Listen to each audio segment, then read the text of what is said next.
Gracias. Buenos días, compañeros y compañeras. Los hechos que me motivan a presentar este punto de acuerdo es porque el 11 de diciembre del 2013 se publicó en el Diario Oficial de la Federación el decreto por el que se reforman, adicionan y derogan diversas disposiciones de la Ley del Impuesto al Valor Agregado, de la Ley del Impuesto Especial sobre la Producción y Servicios, de la Ley Federal de Derechos. Se expide la Ley de Impuestos sobre la Renta y se abrogan la Ley de Impuesto Empresarial, la tasa única y a la Ley de Impuestos de Depósitos en Efectivo.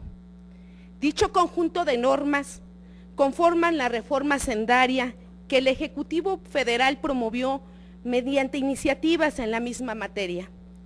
El análisis y discusión de la reforma hacendaria fue un esfuerzo ventilado públicamente en el que estuvieron involucrados importantes legisladores y representantes de grupos económicos.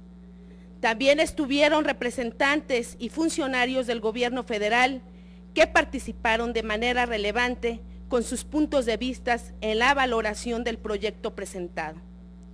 El 26 de diciembre del 2013, el Ejecutivo Federal publicó en el Diario Oficial de la Federación un decreto que compila diversos beneficios fiscales y establece medidas de simplificación administrativa.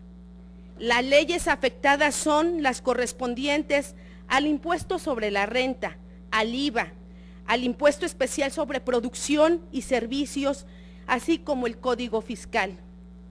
Es importante destacar en este punto que estas modificaciones se hicieron sin considerar al Congreso, aun cuando éstas aprobó todas las leyes en la reforma hacendaria en el mismo mes de diciembre del 2013. Es decir, que lo que se analizó, se corrigió y se votó con el esfuerzo de diputados y senadores terminó siendo modificado sin consensuarlo en tan solo 15 días después.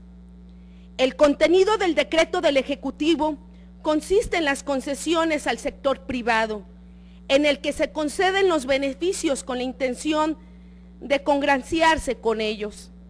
Es evidente que una vez aprobada la reforma hacendaria, los cabilderos del sector privado siguieron presionando al Ejecutivo y que lograron el beneficio para sectores como es el transporte de carga y de pasajeros, los alimentos chatarra, las mineras, las escuelas particulares y las tiendas departamentales.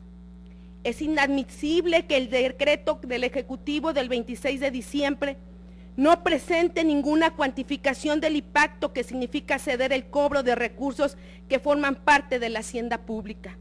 Es obvio que las modificaciones van a significar menos ingresos para el país, pero a diferencia de cuando se discutió la reforma hacendaria, donde cada uno de los ajustes se proyectó en una meta recaudatoria. Ahora resulta que este paquete de concesiones tiene un entorno de opacidad y discrecionalidad, aun cuando la ley, en especial en el artículo 39 del Código Fiscal de la Federación, permite este tipo de ajustes.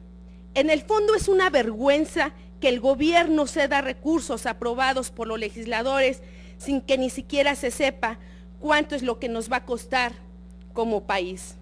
Además, queda por verse de qué manera se va a ajustar la caída de los ingresos.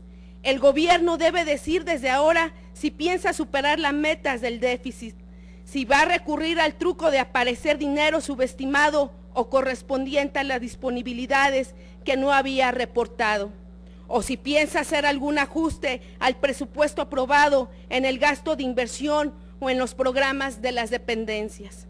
Dada la naturaleza pública de los recursos comprometidos al modificar la recaudación, es fundamental que el Ejecutivo desglose las modificaciones que como consecuencia del decreto emitido tendrán las metas del déficit aprobado por esta Cámara. La composición de ingresos públicos que necesariamente habrá de modificarse, o en su caso, deberá explicar los ajustes al presupuesto aprobado como gasto de inversión, así como de los programas de las dependencias. El Ejecutivo nuevamente se exhibe, donde primero alentó y asumió elementos progresivos en materia fiscal y luego se desdice como si no existiera la determinación tanto de los diputados como de los senadores, lo cual constituye un pésimo mensaje en cuanto a la seriedad de las relaciones entre los poderes. Señoras y señores legisladores, esta legislatura no debe permanecer pasiva ante una decisión discrecional en beneficio del sector privado. No dejemos que el Ejecutivo modifique a su capricho las leyes acordadas por el Legislativo. El Ejecutivo está obligado a transparentar e informar por lo menos las estimaciones de impacto económico que implican sus concesiones a los cabilderos del sector privado. Es lo mínimo que debe hacer para que exista claridad de quienes se van a beneficiar y con cuánto por cada uno de los cambios que se ha decretado. Por ello, invitamos a tener firmeza de exigir a la Secretaría de Hacienda y Crédito Público que desglose y haga conocimiento público el cálculo de impacto a las finanzas públicas que tendrá su decreto en el que otorgan beneficios y facilidades fiscales al sector privado. Es cuanto.